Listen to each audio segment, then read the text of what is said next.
bonjour. Bonjour. Vous êtes donc, on est donc dans l'établissement que vous venez de créer Oui, depuis lundi, d'après ce que vous venez de me dire. c'est bien ça. C'est un établissement qui est spécialisé dans le pare-brise, donc vous avez une franchise qui s'appelle Rapide pare-brise. Pare-brise. Ouais. Et vous êtes aujourd'hui un établissement qui offrait donc d'autres prestations. Ouais, c'est que bien vos ça. concurrents. Alors, allez-y. Voilà. Alors, si on vient chez vous, Ouais. qu'est-ce qu'on a en plus par rapport aux autres? Chez nous, chez Rapide pare-brise, pour tout remplacement de pare-brise, déjà, pour ceux qui ont une franchise, pour ceux qui n'ont pas de franchise, c'est 100 € de bon d'achat. Dans tous les commerces, Cora, Carrefour. Donc, vous remboursez 100 €. On rembourse 100 €, c'est bien ça. Pour ceux qui ont une franchise, on leur rembourse la franchise à hauteur de 100 €. Sans oublier que pour le tout remplacement de pare-brise, on fait un lavage intérieur-extérieur. On a un véhicule de prêt pour tout remplacement de pare-brise, le temps de remplacement de pare-brise. Le pare-brise aussi est garanti 1 an. Ah non. Voilà. On part en vacances, on revient, il est fissuré, on prend tout en charge. Voilà, l'assurance ne paye rien, le client ne paye rien. Donc c'est des services que vous proposez que d'autres ne proposent pas. Voilà, c'est bien ça. Donc, vous êtes aujourd'hui très bien placé, vous êtes face à côté de la gare. Voilà, c'est ça. Et donc l'activité a une capacité de développement maximale aujourd'hui. Ouais. Vous êtes en phase d'ascendance de développement. Voilà, c'est bien ça. Vous avez une voiture donc de remplacement pour les Ouais, gens, hein. une voiture de prêt de disponibilité, ouais. Alors est-ce que vous comptez vous développer davantage? Ben, on espère bien, on commence déjà à démarrer à 2 et ensuite par la Vous avez suite... créé des emplois? Non, ouais, j'ai un salarié avec moi. Ah, très bien. Ouais, j'ai un salarié avec moi, on débute à 2. Bon, après par la suite, si on peut se développer, on développera bien Donc sûr. vous êtes créateur d'emplois. Voilà, c'est ça. Donc vous avez misé sur la ville de Sedan. Voilà, c'est bien ça. On veut faire aussi développer la ville de Sedan. D'accord. Voilà, avec les prestations et les services pour que Sedan se développe un peu. Alors, on va peut-être montrer un peu le local. Alors ça c'est les bureaux, donc, hein. Voilà, c'est mon bureau d'accueil. Ouais, et ici c'est l'atelier. Ici, c'est l'atelier, ma salle de repos, bon, les toilettes. D'accord, très bien. Voilà. Bon, bah, écoutez, vous avez autre chose à dire? Donnez peut-être votre numéro de téléphone. Ouais, je veux bien donner mon numéro de téléphone. Bon, c'est 06 50 40 58 56. Bon, n'hésitez pas pour ceux qui ont. Il y a votre site. Ouais, j'ai un site internet www.rapide pare-brise Sedan Voilà. et un site Facebook Rapide pare-brise Sedan. Merci. Voilà.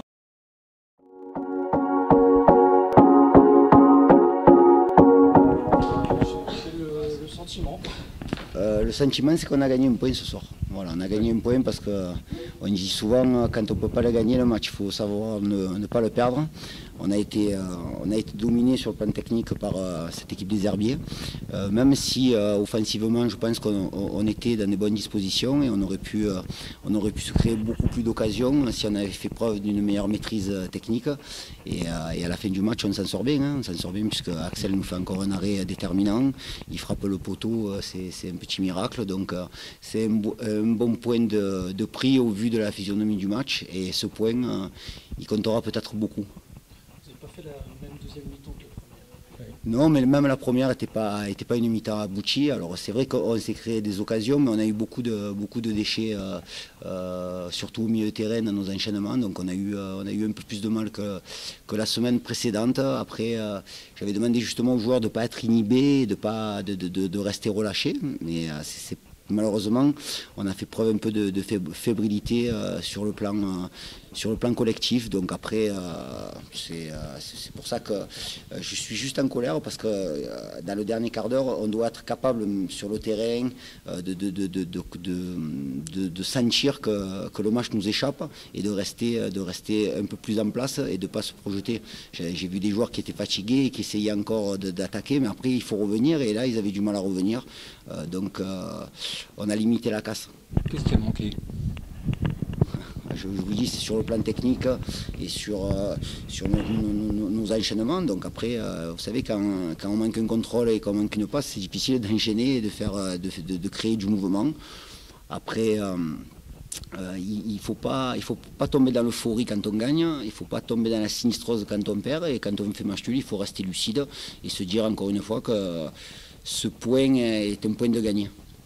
Il manque un petit peu de maturité pour arriver à gérer ces matchs quand vous menez au score. Ouais, vous savez, on prend l'égalisation au début de la deuxième mi-temps, mais on sentait à un moment donné qu'on pouvait être mis en danger. Donc c'est pas une question de maturité, c'est une question simplement de valeur par rapport à l'adversaire. Il faut il faut reconnaître la qualité de l'adversaire. Et offensivement, ils ont des joueurs très très intéressants. Au milieu de terrain, il y a des très très bons joueurs. Après, c'est vrai on aurait pu se créer beaucoup plus d'occasions. Notre couloir droit a bien fonctionné ce soir, a très bien fonctionné, que ce soit Bill et Fad qui ont bien combiné, qui ont amené beaucoup de centres. Malheureusement, il manquait peut-être du monde dans la surface de réparation. Mais bon, après, voilà, on regardera le match à tête reposée. Est-ce qu'il n'y a pas une envie des fois de trop bien faire justement? Ouais, après, oui, non, peut-être, je sais pas si c'est l'envie de trop bien faire ou non, je reste sur ma première idée, trop de déchets techniques. Voilà, on insiste là-dessus. Les supporters, on entend souvent dire les supporters qu'ils aiment les équipes qui mouillent le maillot, qui vont au combat, mais ça c'est bien d'avoir ces valeurs-là, mais le football c'est avant tout faire preuve de maîtrise technique et d'être capable de réaliser des enchaînements à haute intensité. Comment vous avez trouvé Bellage? Bon offensivement dans ses ressorties, de temps en temps quelques fautes de placement parce qu'il est tellement enthousiaste que de temps en temps il pêche dans ses fermetures à l'intérieur. Après, je vous dis, je préfère regarder le match à tête reposée que de porter une analyse surtout individuelle sur le match. Est-ce qu'il y a une raison pour laquelle votre jeu offensif a beaucoup penché à droite ce soir? Ben, je suppose que les deux joueurs étaient dans de bonnes dispositions. On avait préparé ça parce que je sais que le latéral gauche des Herbiers, qui est au demeurant un très bon joueur, c'est un garçon qui peut aussi évoluer dans l'axe. Et je pense même qu'il est peut-être plus à l'aise dans l'axe. Après, s'il a penché à droite, c'est qu'à un moment donné, on a senti que Bilal Hamdi et Fad Moufi avaient les cannes ce soir pour faire la différence. Malheureusement, c'est vrai qu'on a manqué d'alternance dans le jeu, mais je ne sais pas si on aurait été capable de faire ce qui s'est passé sur le côté droit, sur le côté gauche ce soir. Bon, du moins, il y a un match nul, il y a une série sans défaite qui continue. Je suppose que ça permet de travailler un peu plus tranquillement. Oui, bien sûr que ça permet de travailler tranquillement, même si on n'a jamais travaillé, même si on a travaillé dans l'urgence, on a toujours été lucide par rapport à la situation. Et la situation est telle que ce soir, on est encore en vie. Depuis 15 jours maintenant, on est encore en vie.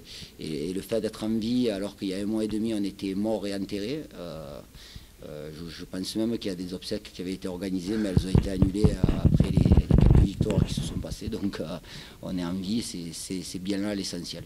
Il y a un point de reprise même par rapport à Créteil. Sincèrement, je ne connais pas les résultats. Je sais qu'Épinal et Belfort ont été performants ce soir, parce que je crois qu'ils ont... Oui, a perdu 2-1 et Créteil a 0. Ah ben voilà, donc il y a un point de prix, donc on se retrouve à 2 points du premier non relégable. On est là, on va être au combat avec de nombreuses équipes, parce que il y a beaucoup d'équipes qui sont concernées aujourd'hui par le maintien, mais plus on est de fous, plus on rit. C'est comment de la tribune? C'est pas terrible. C'est pas terrible. C'est même un peu stressant et angoissant, donc je ferai attention la prochaine fois de maîtriser un peu mieux ma colère pour pas avoir le sentiment que j'ai eu ce soir. Vous avez réussi quand même à communiquer? Oui, on avait des moyens de communiquer, mais bon, il y a toujours un décalage entre le moment où on a le sentiment où on a envie de parler et le moment où l'information est retranscrite. Donc automatiquement, il y a un décalage. Si vous dites au talkie-walkie, dis à un tel de serrer dans l'axe, au moment où il va lui dire, l'action elle est déjà terminée, on est déjà passé dans une autre phase. Donc il y a un peu de décalage, mais voilà, après c'est tant pis pour moi. Hein. Est-ce qu'avec de la hauteur, tu vois peut-être plus de choses que sur le banc? Ouais, j'ai eu un peu des migraines en deuxième mi-temps, effectivement, avec beaucoup de hauteur. Je ne sais pas si c'est l'altitude qui m'a donné le mal de tête ou si c'est les attaques des herbiers. Alors je ne sais pas, je réfléchirai à ça, mais il me semble que c'est peut-être l'altitude qui m'a donné mal à la tête ce soir. Je crois que c'est ça. C'est qu'il y a un grand match qui vous attend aussi vendredi prochain. Ouais. Est-ce que la victoire, notamment à la Duchère la semaine dernière, ça peut vous servir pour aborder ce genre de match? Oui, bien sûr. Quand on joue des matchs contre des équipes qui jouent la montée, que ce soit la semaine dernière à la Duchère ou ça sera le cas la semaine prochaine, il faut d'abord évaluer l'adversaire. Si Rouen-Quevilly est à sa place aujourd'hui, c'est que c'est une équipe de qualité. Mais c'est une équipe qui va être sous pression. Donc nous, on sait ce que c'est être sous pression. Hein. Ça fait quelques temps qu'on est quand même sous pression. Et c'est bien de tomber de temps en temps contre des équipes qui sont aussi sous pression. Jouer un maintien et jouer une montée, il y a des paramètres qui se rejoignent de temps en temps. Voilà, pour l'avoir vécu la saison dernière avec Marseille et Consola, au plus on s'approche de la fin et au plus on manque de temps en temps de lucidité. Après, ça reste une équipe valeureuse et aller chercher un résultat là-bas sera très difficile. Mais on a prouvé ces dernières semaines qu'on en était capable, en espérant qu'on soit, je le répète encore une fois et j'insiste là-dessus, meilleur dans notre maîtrise technique. Vous réussissez mieux avec les équipes du premier tableau que du bas tableau? J'ai pas compris. Vous réussissez beaucoup mieux avec les équipes du haut tableau que le bas tableau?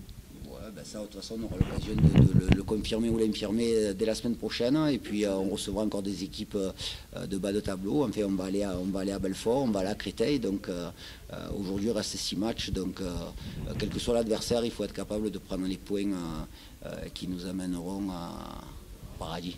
On n'est pas mort.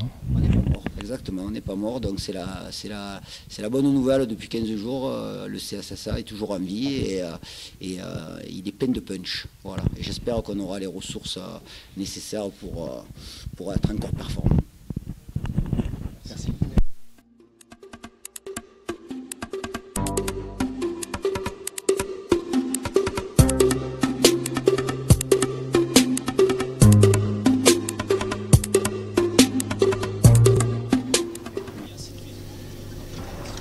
Eh bien, point presse par la ville de Sedan concernant les travaux avec M. Mansour. Il y a eu donc une déclaration très précise quant à la modification importante de la circulation du centre-ville de Sedan qui va être donc appliquée à compter de ce lundi. Alors faites très attention, soyez prêts à bien comprendre. On a passé les messages depuis 2-3 jours. Vous devrez donc changer, de faire très attention au plan de circulation. On évite donc le centre de Sedan, qui est rue de l'Horloge, place d'Armes, qui sera donc évité par le passage par la rue Aubert. Donc il va y avoir donc une modification importante dans le centre-ville. On n'a pas le choix, puisque de toute façon, pour relier la rue de l'Horloge à la place de la Halle, il faudra